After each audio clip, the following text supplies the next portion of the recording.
everyone, welcome back to Season 5, Episode 4 of Chasing Tails.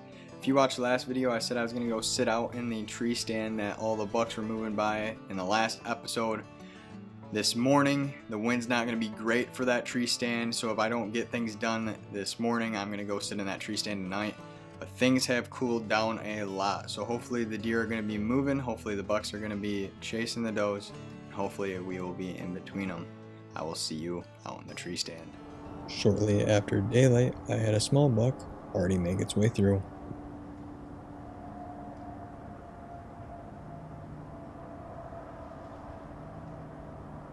And as I was watching this one, another buck started to push some does.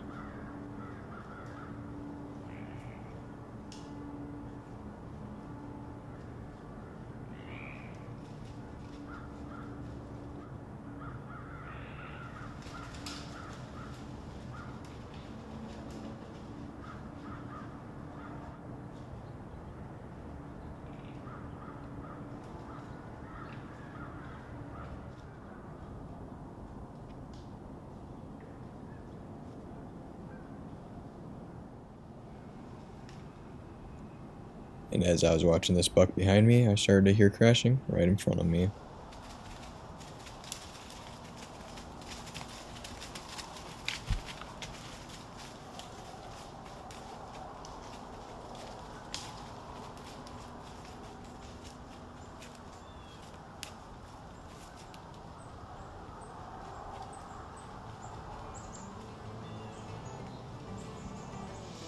We are back up in the tree stand. It is the afternoon after this morning sit. Ended up having a lot of movement this morning, had a lot of deer running around.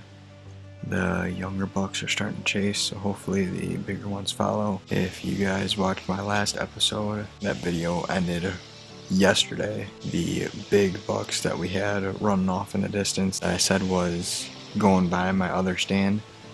We are now in that other stand this evening. And hopefully they'll take the same path because it should be right next to this tree stand. So we are all set up and ready to go. After a while into my sit, I began to finally have movement from some does.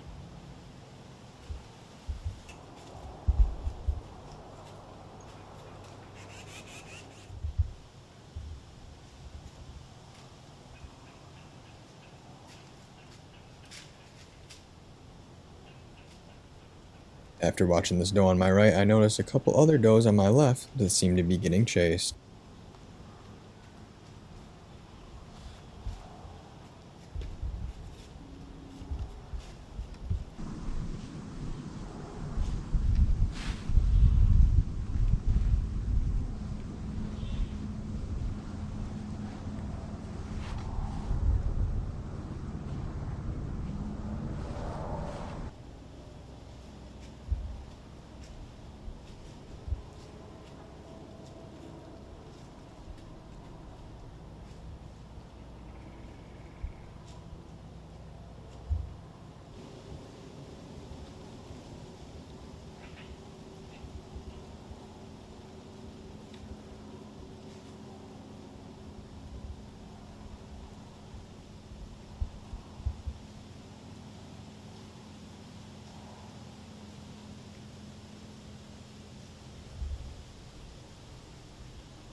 After this buck moved out of the area, I had quite a few more does make their way on through.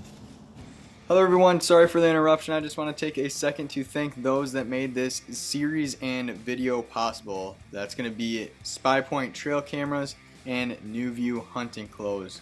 New View has some great options for heated camo.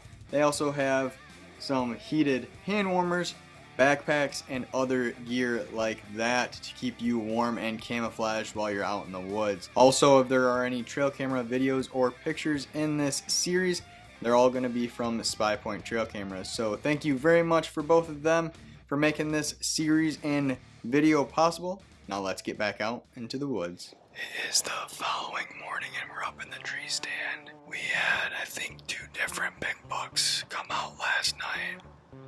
The first one I saw I couldn't get on camera, but of course it was about 15 yards from the tree stand that I originally was in a couple nights before that I saw the big buck traffic near the tree stand I sat in last night. Of course, none of them came through by the tree stand I was in last night, but both the big bucks came down a shooting trail from the other tree stand about 15 yards away, so I didn't get a shot on either one of those.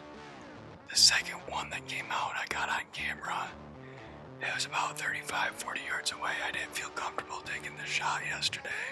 And after looking at the video, I don't think it was one of my target bucks. It was a nice buck.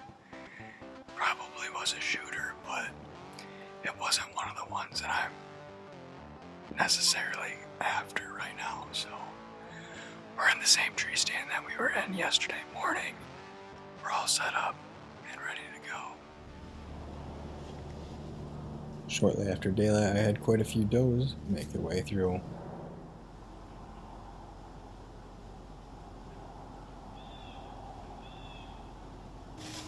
After this doe bedded right underneath me, I had two other does get pushed in by a buck, and from what I could tell, it was a shooter.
Blech.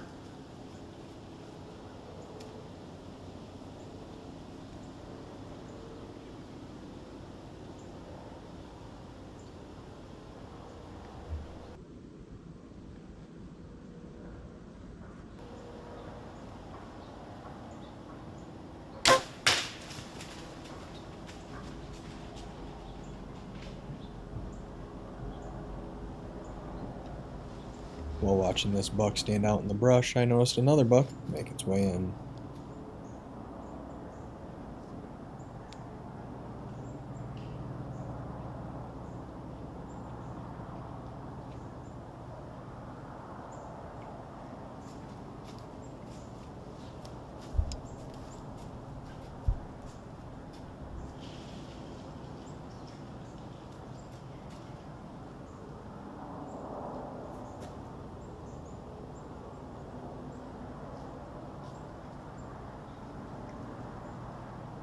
And as I was watching this one, I noticed another one off in the distance. And despite all the commotion with shooting at the buck, this doe stuck around all morning. Well, unfortunately, I ended up deflecting my arrow off of a little sapling. I obviously had a lot different angle from my field of view than what you guys had from the camera's point of view. I had two big trees that were basically narrowing it down to the vital zone of the deer, and I didn't see the inch wide sapling that was blocking right over behind the shoulder.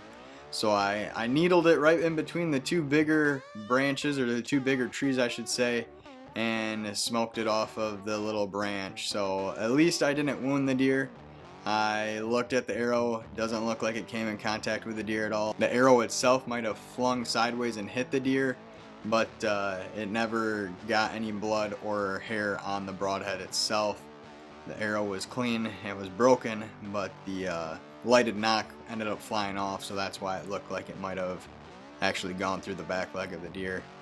Doesn't look like it's injured. It actually was snort wheezing probably 5 minutes afterwards, chasing the does again. So hopefully we're able to make something happen. I initially thought it was the same buck from the night before, but I looked at the video again and it is 2 different bucks. So there's a lot of big bucks out there. Still haven't seen my target bucks as of recently, so hopefully they're still on the move out there. With the things cooling down quite a bit, I'm sure action's gonna pick up here shortly. So hopefully we can get out in the woods very soon again, and I will see you then.